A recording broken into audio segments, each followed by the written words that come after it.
Hola, buenos días. Somos Alfonso Cebollero y Javier Cinca y hemos elegido las tecnologías RFID y NFC para el tema de nuestra presentación. Aquí podéis ver un poco por encima los temas que vamos a tratar durante la presentación. Y comenzando ya, RFID o Radio Frequency Identification y NFC, Near Field Communication, entran en la amplia definición de comunicación inalámbrica. Como todas ellas, se basan en ondas electromagnéticas que viajan desde un transmisor a un receptor a través de un medio de transmisión. La información es modulada en una portadora en el transmisor y demodulada por el receptor que obtiene la información. En realidad, RFID y NFC son solo tipos especializados de estas comunicaciones, sin diferenciarse mucho de tecnologías comunes como la del Wi-Fi o la radio. Durante este vídeo vamos a hacer un recorrido sobre las características que hacen a esta tecnología tan útil hoy en día. RFID se refiere a cualquier sistema que utilice ondas de radio para leer o capturar información en un tag o etiqueta que identifique a una persona o un objeto. La tecnología RFID funciona a varios metros de distancia y no necesita estar en visión directa del lector para realizar la conexión.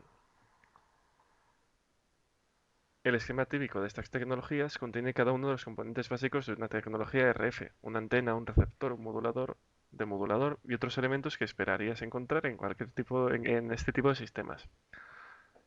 Dentro de esta tecnología no se habla tanto del transmisor y receptor, sino de lector y tag o transportador.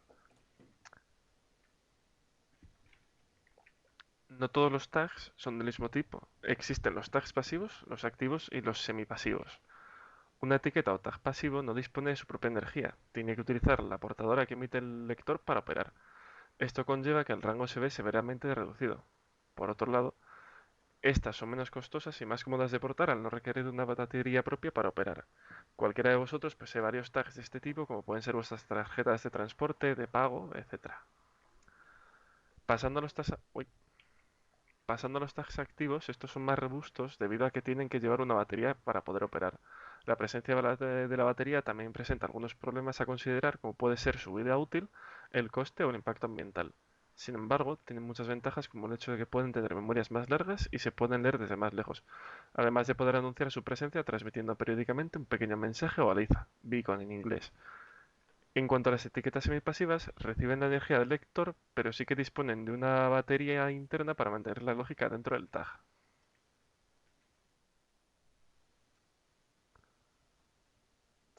En cuanto a NFC, esta se considera una subcategoría de RFID, con unos estándares muy marcados en cuanto a frecuencia de operación, tipos de modulación y tasa de bits. Sus características permiten enfocarse en sistemas seguros que gobiernan operaciones como pagos y accesos con autenticación y sistemas similares.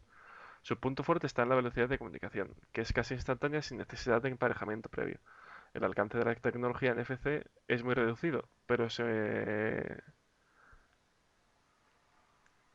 llegando a un rango máximo de 20 centímetros. A su favor, también juega que su uso es transparente a los usuarios y que los equipos con tecnología NFC son capaces de enviar y recibir información al mismo tiempo.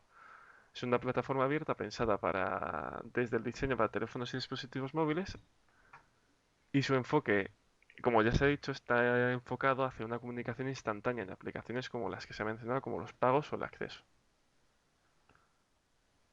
Aquí podemos ver un pequeño resumen de lo que acabo de explicar. Y en la siguiente tabla se pueden observar algunas características técnicas de los sistemas NFC y RFID. NFC utiliza la banda de alta frecuencia 13,56 MHz y modulación ASK para sus comunicaciones. Evidentemente, las características de RFID son más diversas y generales al ser un conjunto de varios tipos de tecnologías especializadas. Otro punto a remarcar, de nuevo, es el pequeño rango del que dispone NFC. Este rango tiene la ventaja de que hace que las comunicaciones sean muy difíciles de espiar, ya que es muy difícil que un atacante intercepte dicha comunicación. Ahora mi compañero Javier va a proceder a explicaros cómo se realiza esta comunicación entre el tag y el lector. Muchas gracias, Alfonso. Ahora yo voy a pasar a explicar más en profundidad cómo funcionan las comunicaciones tanto de RFID como de NFC.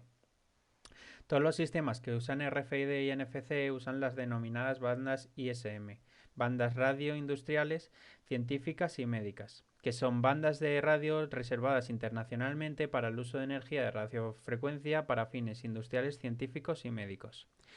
Las bandas inferiores a 100 MHz son las denominadas frecuencias inductivas, mientras que las superiores son radiantes, tal y como pueden ver en la imagen.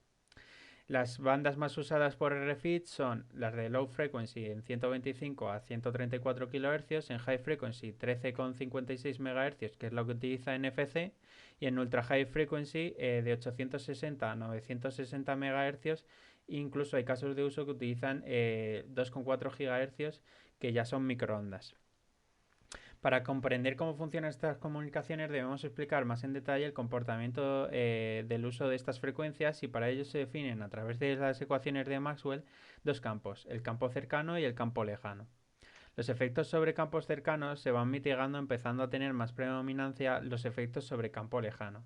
Esta especie de barrera se fija a través de las ecuaciones de Maxwell, dependiendo de esta distancia de la longitud de onda de la frecuencia a la que se está actuando.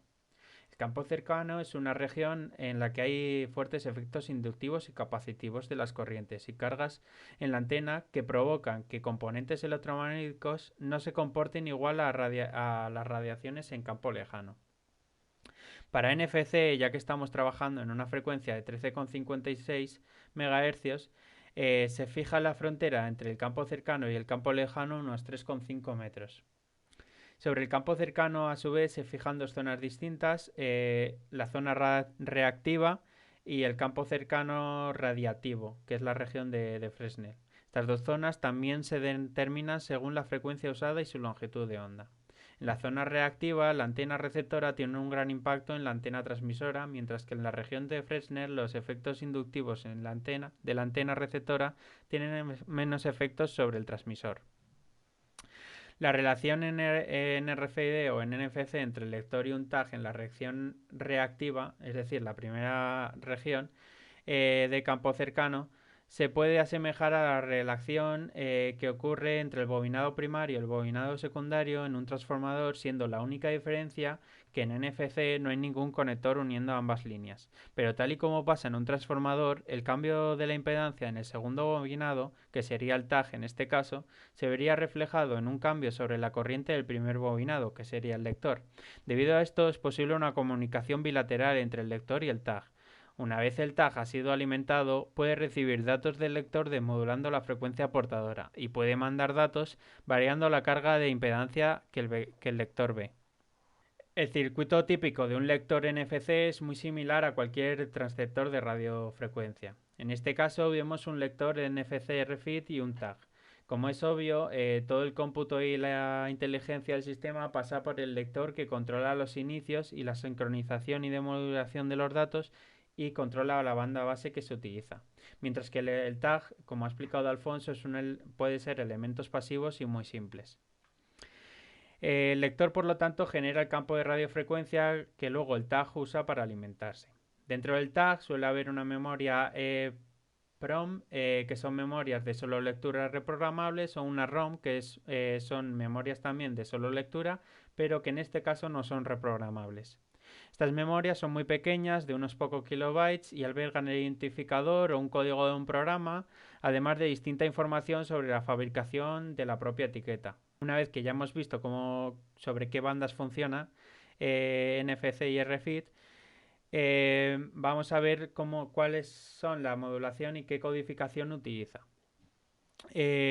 Generalmente utiliza modulación ASK, que es una modulación por desplazamiento de amplitud, donde la mayor parte de energía de radiofrecuencia se concentra en el ancho de banda permitido, que son 14 kHz. Aunque las bandas laterales pueden extenderse hasta más o menos 1,8 MHz. NFC emplea dos sistemas de codificación diferentes en la señal de radiofrecuencia para transferir datos. En la mayoría de los casos se utiliza un nivel de modulación de un 10% con un formato de codificación Manchester. Sin embargo, para un dispositivo activo que transmite datos a 106 kilobits por segundo, se utiliza un esquema de codificación Miller modificado con una modulación del 100%. En todos los demás casos se utiliza una codificación Manchester con una reacción del 10%. Bien, una vez explicado cómo funciona, sobre qué bandas y sobre qué modulación y qué codificación utiliza NFC, vemos, y comprendiéndolas, vemos que en la gráfica de la izquierda, como NFC se sitúa abajo a la izquierda. Esto significa que tiene eh, mm, bajas velocidades de datos y que funciona a distancias muy cortas. Pero bien, NFC y RFID fueron concebidos para este tipo de aplicación, que sobre todo se basa en corto alcance y lo hace un protocolo muy útil para distintos casos de uso, los cuales vamos a explicar ahora mismo. Gracias, Javier. Las posibles aplicaciones de esta tecnología son múltiples y diversas, desde el poder acceder a tu puesto de trabajo a través de un control de acceso a realizar pagos inalámbricos pasando por los detectores de robo de las tiendas. Vamos a dedicar un poco de tiempo a destacar los casos de usos más relevantes y curiosos que podemos encontrar con esta tecnología. Javier va a empezar explicándoos el caso de uso de los pagos. Bien, los pagos se basan en emulación de tarjetas y es posiblemente el caso de uso más conocido de NFC, ya que está implementado tanto en Apple Pay como en Google Pay y en otros sistemas. El pago por NFC funciona a través de billeteras digitales en smartphone con NFC que incorporan tarjetas de crédito y débito y otros detalles financieros en la información transmitida para que la etiqueta de NFC pueda conectarse con un lector. El pago NFC funciona cuando los usuarios pagan con sus teléfonos inteligentes en lugar de tarjetas de crédito, simplemente moviendo el teléfono cerca de un terminal de pago. Una preocupación con la emulación de tarjetas de seguridad es que, bueno, los usuarios siempre tienden a estar poco seguros cuando se trata sobre temas de pagos. ¿Pasa? Si bien hay una serie de aplicaciones NFC que brindan un valor significativo al usuario, para muchos la seguridad sigue siendo un gran motivo de preocupación y por ello no la usan. Los consumidores quieren asegurarse de que sus datos y su dinero estén seguros y los comerciantes quieren que sus sistemas y clientes estén protegidos. Lo mismo ocurre con los bancos y los emisores de tarjetas de crédito. Cuanto más segura sea la transacción, mejor será para todas las partes involucradas. Es normal que al usuario medio con cualquier tipo de transacción electrónica siempre tenga alguna sensación de que existe un elemento de riesgo.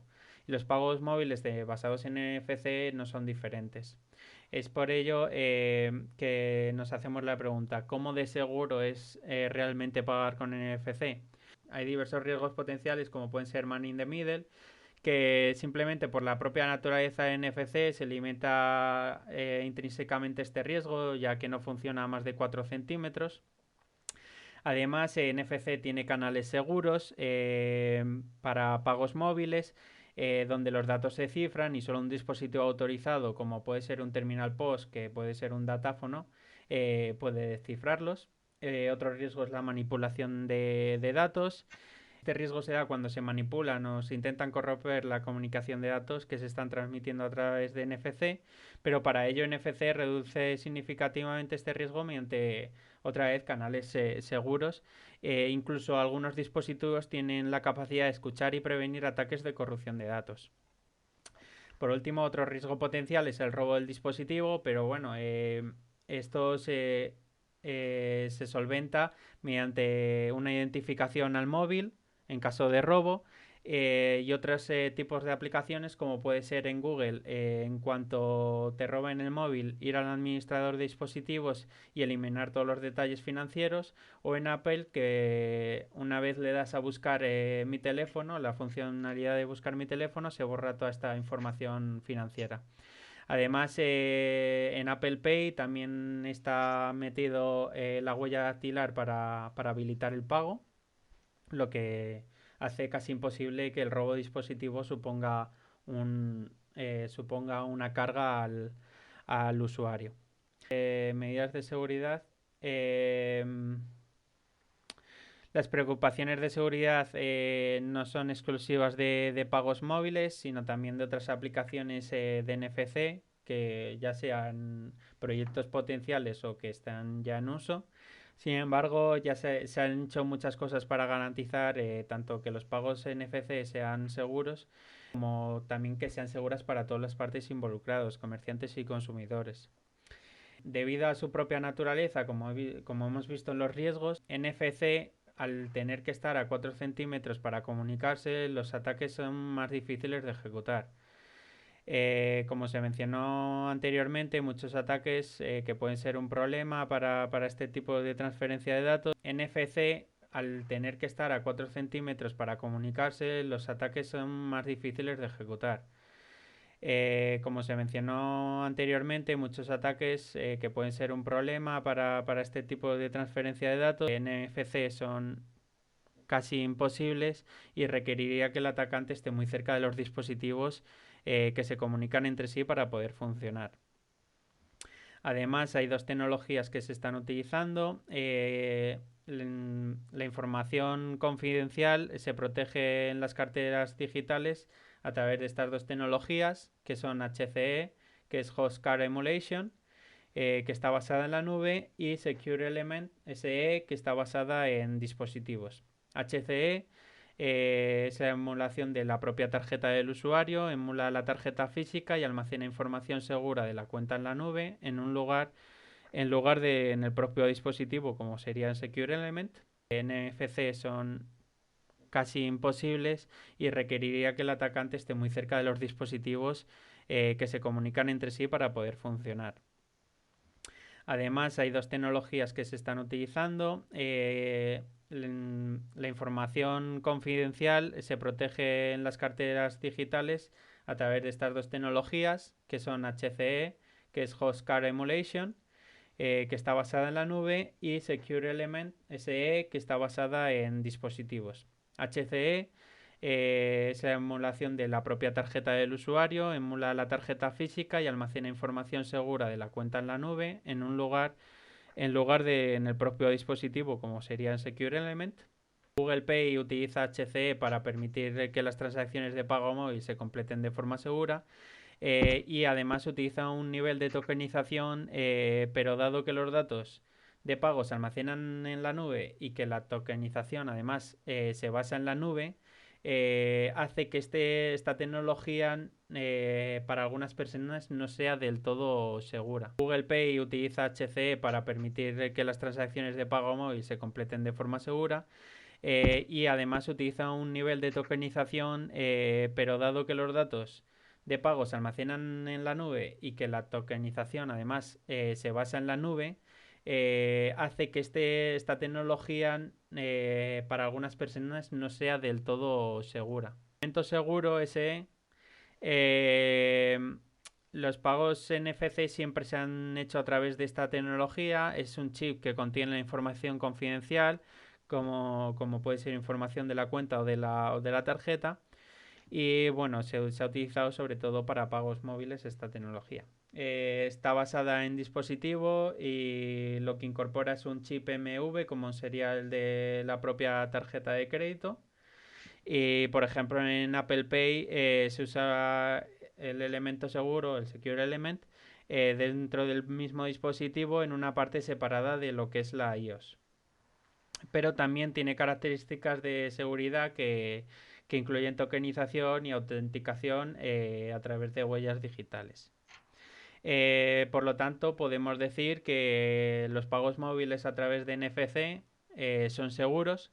A pesar de las posibles preocupaciones de seguridad que no son del todo infundadas, afirmar que los pagos móviles son inseguros es falso. De hecho, hay una firma de seguridad digital llamada Gemalto que sostiene que el pago móvil a través de NFC es tan seguro o más como el pago por tarjeta bancaria de plástico. En última instancia, puede haber barreras para la adopción de pagos móviles basados en NFC, tecnológicos, logísticos o de otro tipo, pero la preocupación por la seguridad no debería de ser una de estas barreras. Momento seguro SE. Eh, los pagos NFC siempre se han hecho a través de esta tecnología. Es un chip que contiene la información confidencial, como puede ser información de la cuenta o de la tarjeta. Y bueno, se ha utilizado sobre todo para pagos móviles esta tecnología. Está basada en dispositivo y lo que incorpora es un chip MV, como sería el de la propia tarjeta de crédito. Y por ejemplo en Apple Pay se usa el elemento seguro, el Secure Element, dentro del mismo dispositivo en una parte separada de lo que es la iOS. Pero también tiene características de seguridad que incluyen tokenización y autenticación a través de huellas digitales. Por lo tanto, podemos decir que los pagos móviles a través de NFC son seguros, a pesar de las posibles preocupaciones de seguridad que no son del todo infundadas. Afirmar que los pagos móviles son inseguros es falso. De hecho, hay una firma de seguridad digital llamada Gemalto que sostiene que el pago móvil a través de NFC es tan seguro o más como el pago por tarjeta bancaria de plástico. En última instancia, puede haber barreras para la adopción de pagos móviles basados en NFC, tecnológicos, logísticos o de otro tipo, pero la preocupación por la seguridad no debería de ser una de estas barreras. Aun siendo el caso de uso de los pagos el más sonado y significativo, hay otros que no dejan de ser curiosos e importantes. Por ejemplo, esta tecnología también puede utilizarse en pacientes de ciertas enfermedades o patologías de cara a monitorizar ciertos parámetros. Una aplicación puede consistir en implantar tags pasivos bajo la piel del paciente. Es una tecnología utilizada en casos de personas con enfermedades degenerativas como el Alzheimer o, por otro lado, la diabetes avanzada. De esta manera, los profesionales de la salud pueden asegurarse de que se ha tomado la medicación correcta, con la dosis correcta, incluso si el paciente no es capaz de responder. También permite monitorizar ciertos parámetros que en el caso de los diabéticos puede ser importante, como la cantidad de insulina en sangre. Eh, por otro lado, también existen tags implantados para aplicaciones de protección de datos personales y otras gestiones. Por ejemplo, en la imagen de la derecha podéis ver una mano que tiene implantado dentro un tag pasivo que se comunica con el cerrojo de la puerta para poder abrirla. Y ya se ha mencionado a lo largo de esta presentación que la tecnología NFC es muy adecuado para el desbloqueo o el control de acceso, debido a que permite el intercambio de códigos de manera bidireccional. Debido a esto, es sencillo establecer un sistema criptográfico basado en plantear un desafío y una respuesta que te permita acceder al recurso o al espacio. Y con este último ejemplo damos por finalizada la presentación y esperamos que os haya resultado útil. Un saludo.